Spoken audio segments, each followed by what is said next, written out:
BBC Radio 5 Live. The voice of the UK. Nicky Campbell. Listen on BBC Sounds and watch on iPlayer. Going to talk to Sally Mitchell as well. More calls coming up, more contributions from our listeners and viewers. Sally, business manager, senior broker at the Mortgage Mum. Coming up too, we got Samuel in Bristol, James in Livingston, very close to Glasgow, of course, and Ben in Harrogate. What a lovely place to live. What an expensive place to live. Sally Mitchell, what do you think about this scheme, this new scheme that's being mentioned, deposit free? It's ringing a few alarm bells. Yeah, it casts a long shadow, doesn't it? 2008, and the last time we had serious 100% mortgages, or there were actually higher ones than that. You get 105, 110, 120, and it casts a long shadow because so many people were caught out. I'm excited that some thought is being given to the people who are trapped in that rental cycle, and there are a lot of them.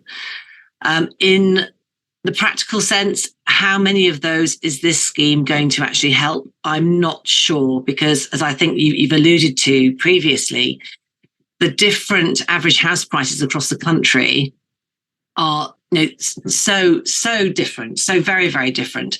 And on a quick calculation, if the ONS says that the average house price is now 289,000, you've actually got to be paying an awful lot of rent for that to convert at 5.49 to that sort of house price.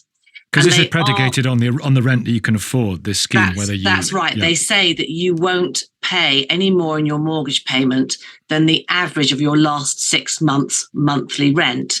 So you're sort of capped. Obviously, you've got to have the income coming in to satisfy the affordability as well.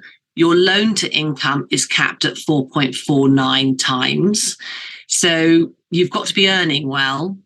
You've got to be having quite a high rental payment every month to try and get a chance of getting something even average. And that's the average across the country. That's not, the southeast or hotspots like Harrogate that are possibly much more expensive than that.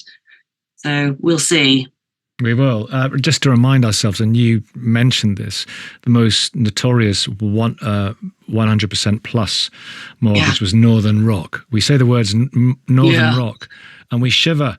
That was their Together Home Loan, which allowed people to borrow up to 125% of a property's value. And of course, it was withdrawn from sale in 2008. At the time, hindsight is a wonderful thing. But at the time, did you think, there may be trouble ahead? Well, we weren't as regulated back then. And hindsight is 2020, isn't it? It's perfect vision. And I think we've learned a lot. And we had the mortgage market review that totally shook up the industry. And I do take comfort that we are so heavily regulated and supervised now that this product with Skipton simply wouldn't be allowed to be on the market if they hadn't done their due diligence. And I think also in practical terms, it's going to be harder to get than as it first appears. There's a lot of hoops to jump through. Whereas back in the day, you could, that was the time of self-certified mortgages. You could basically just say what you were earning, and no one really checked. It's very, very different now. Samuel in Bristol. Yeah. James in Livingston, Ben in Harrogate. James. Good morning. Good morning, sir. Right. 33 years old, been renting. How old were you when you started renting? So it started when I moved for uni when I was 19. My family's originally from the West Midlands, and I got a position in Scotland. So subsequently had to move. So started renting since I was 19, and burned through every savings I got back then, just because of it's student life is quite costly, and in hindsight, you kind of wish you maybe hadn't done a few things that you did, but there is the outcome of it all. Do you have a glimmer of hope, or is it dimmed? The sad truth is, hope comes with the unfortunate truth is I'm waiting for a relative to die. that's the only way I'm realistically going to see the money needed to put down a deposit. Because sure, I've worked professionally. I've got a relatively good income. It's just over 30k, but there are expenses that have to be paid, and I've got a daughter, and we've seen the outcome of paying off, surviving the pandemic, where expenses were made that you didn't really want to spend. So you've got nothing in the way of savings, and then anything that you do want to buy is then that question of affordability. This is a nice idea of 100%, but 2008, I was 18. I remember watching it all happen. I remember the phone-ins. Yes, exactly. It was grim, wasn't it? A few texts here. Max in London. Me and my boyfriend bought our 2-bedroom flat last March in Southall.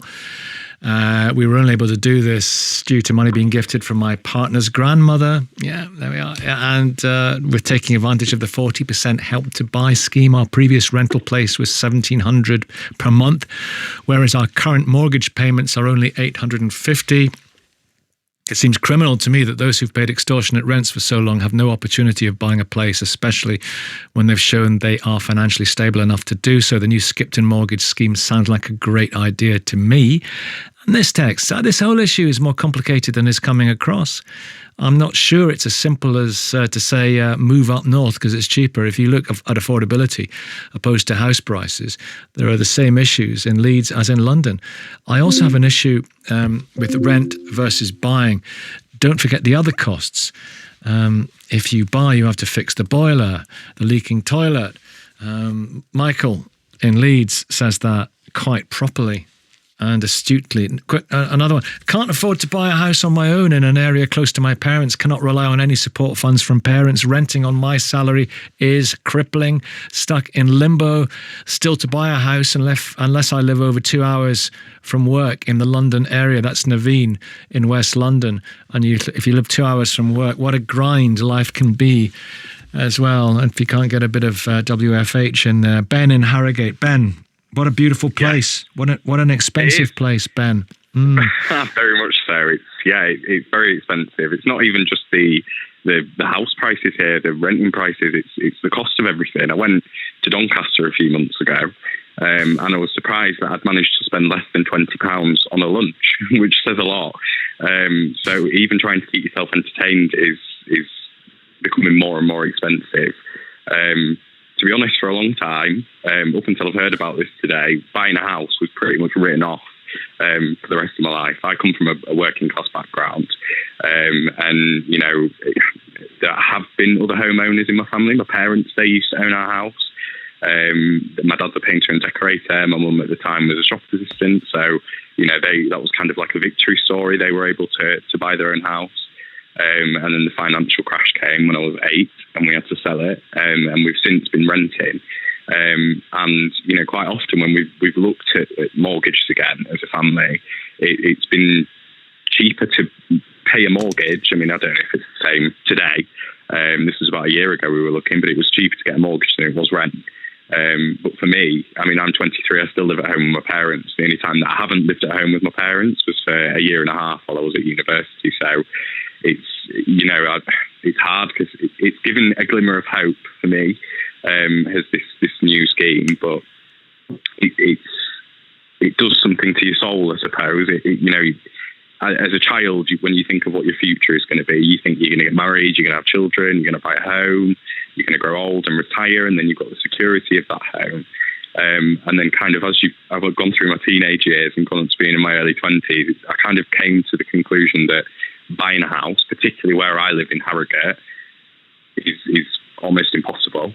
And I want to be close to my family. I don't want to have to go to Leeds or to York or even further afield. I want to be close by to my family, where everybody is. And it feels like that is almost out of bounds, even for renting, because even a studio flat in Harrogate is about £750 a month. Never mind one of those beautiful houses on those lovely houses on the Leeds Road. Yes, Leeds Road is lovely, really, really lovely. I know one of my cousins lived there. I think she paid, I want to say £1,100 a month for a 1-bed flat, which is I can't. That's like my monthly wage nearly gone on rent, and that's no food, that's no bills, that's nothing. And it's definitely a housing crisis, 100%. And I feel like for a long time it's been ignored, and I don't think anything really. There hasn't, at least from my perspective, been that much effort put into trying to solve the housing crisis. Because I know at my age, my parents had 2 children, my older sisters, and they had their own home. They had stable jobs, and I'm their age, and children are at least 10 years away from me. Moving out is at least 2-3 years away, and that's dependent on obviously how the world goes for the next couple of years. We could end up in even worse finances than we are now. So it's concerning. And like I say, it does something to not to the soul, but which might sound a bit dramatic, really. But you lose a little bit of hope for the future, if you know what I mean. Yeah, I do. I mean, I'm sure, Sally, you've got some comments on what you've heard, but Ben in Harrogate there specifically. Yeah, really tough. And it's a very, very real problem. I mean, if let's say you talked about a rent of £1,100 a month. On the Skipton scheme, just to put it into some context, that would only get you a purchasing power of £185,000. I don't know what the average property is up in Harrogate, but I imagine it's quite not that. Not that. No, exactly. So even if you're talking about paying a rent that you can't afford to pay to get you a property that doesn't exist. And the other thing with the scheme, just to say, I don't know if people have picked up on it. You might have done earlier, is that new build flats are excluded. Now, when you're a first-time buyer, quite often the very first property that you can afford that is in your range is a flat. It's not a house. Very few people go straight into a house. And any of the slightly more and I'm doing quotes here in the air, affordable housing schemes that developers build as part of their bigger developments now, and this push to get more houses, they're not nearly always flats and new build. So you are sort of restricted again. And I think there really needs to be more of a push, more of a scheme for local people to be able to stay in their area, because that's Absolutely. Really sad. You mentioned your family. You might have to move away for them just because you want to have your own home, which is a perfectly reasonable, aspiration. It's something that is in our national psyche. It's something that we all strive to and sort of expect to be able to do in our lifetime, certainly. And that's not fair. That's really not fair. And I see it here. I'm down in Essex. It happens here. Children who have grown up, gone to school here, contributed, gone to work, been part of the local community, the fabric of the society. They have to move away and bring their children up 15, 20 miles away, which might not sound like a huge amount, but it breaks the family. Yeah. And obviously, you're looking at that potentially happening to you. And it is dispiriting. You said it does something to your soul. It's really depressing. And I really welcome this opportunity that Skipton have put out there. I think it's brave. I think it's exciting that someone is actually looking at the issue and trying to come up with a solution. They're very clear in their press release that it's not going to help everybody. But, maybe Rome wasn't built in a day, and maybe some other lenders will think, oh, okay, right, this is a real issue. What can we do? And something that's particularly suitable for you might come out of it. I really do hope so. I like the fact that it takes into account 12 months of on-time rental payments. That's something that I was thinking about for a long time, is the fact that, I could go and rent a house all the time that I was renting student accommodation at uni. It made no difference to anything.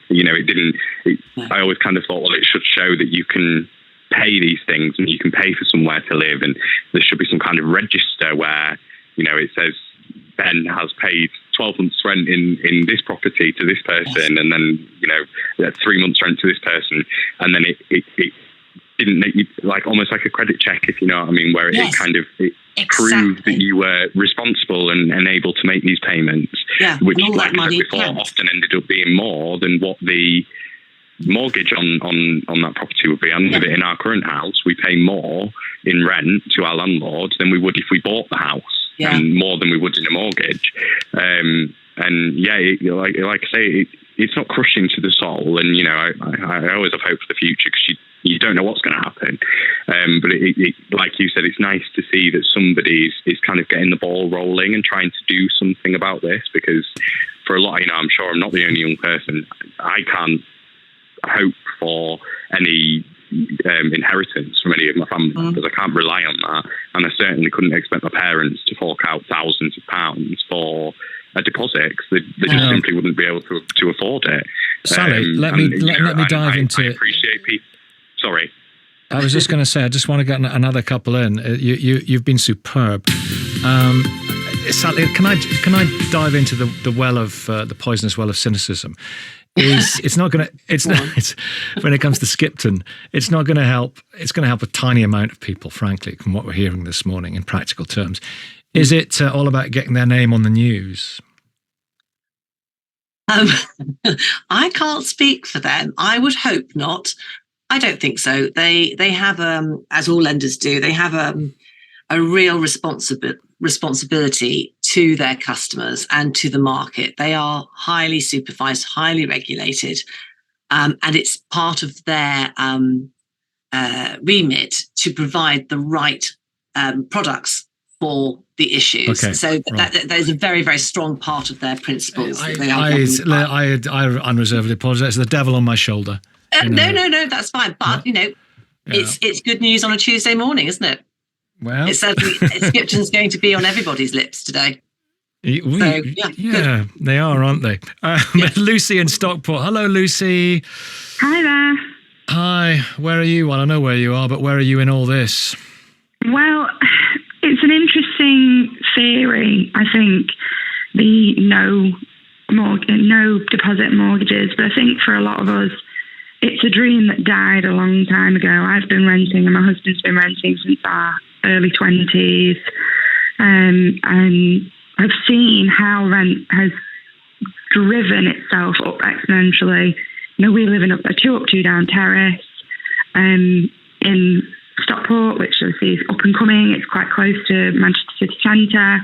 What used to be £650 a month 5 years ago is now £950, £1,000 a month.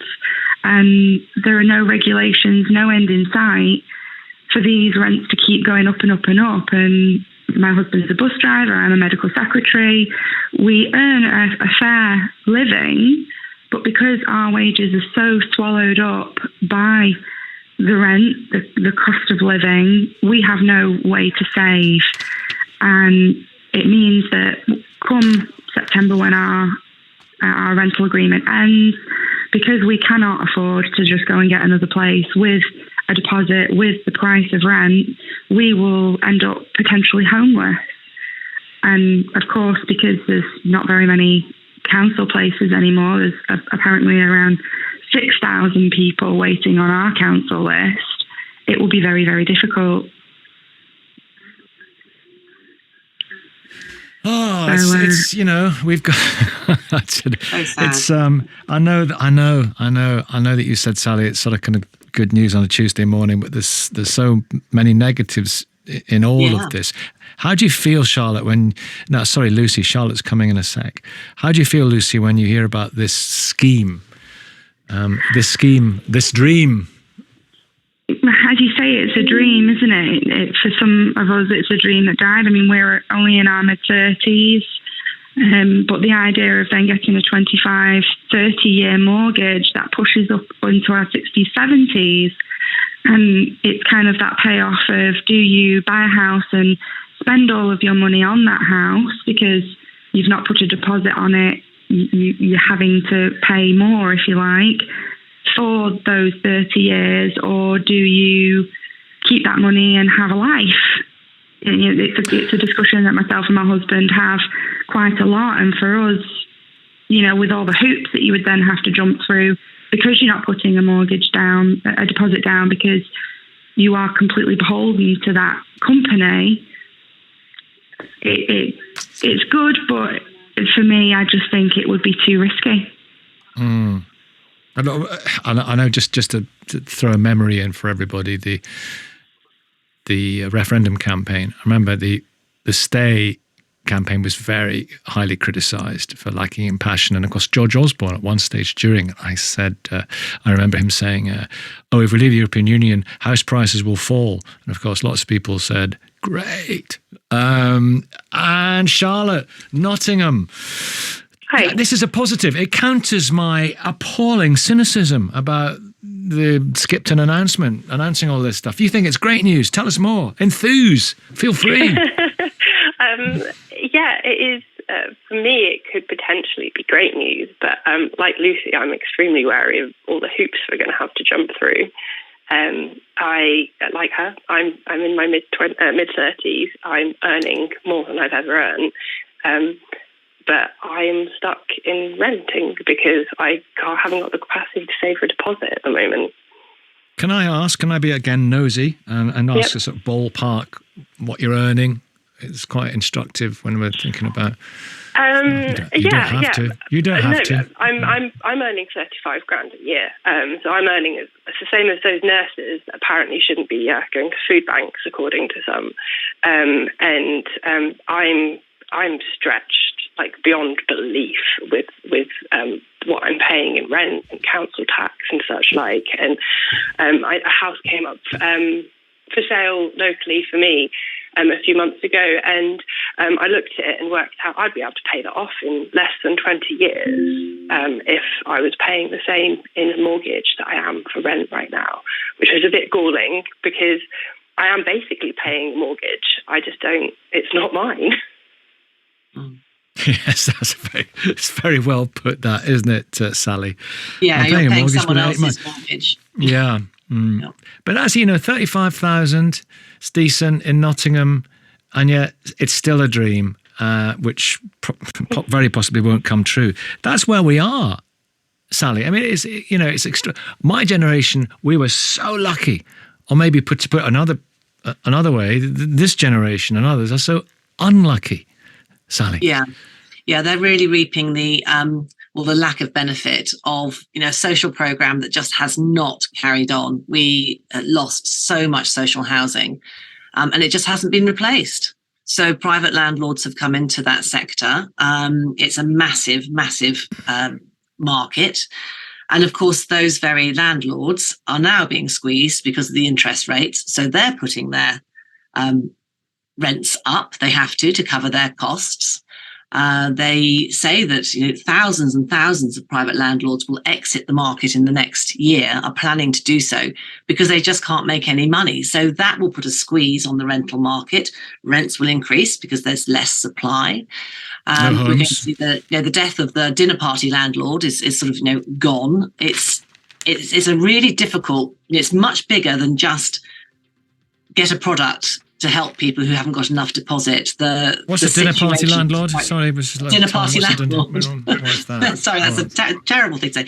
Yeah, dinner party landlord is a accidental landlord who decides that they've got a little bit of cash and they can put the deposit down and get the renter to pay their mortgage for them. So they go to dinner party. They go to dinner parties. Yeah, and they talk about it at dinner parties. Yes.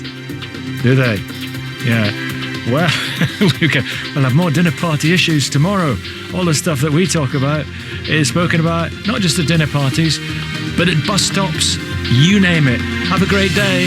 The voice of the UK. This is BBC Radio 5 Live.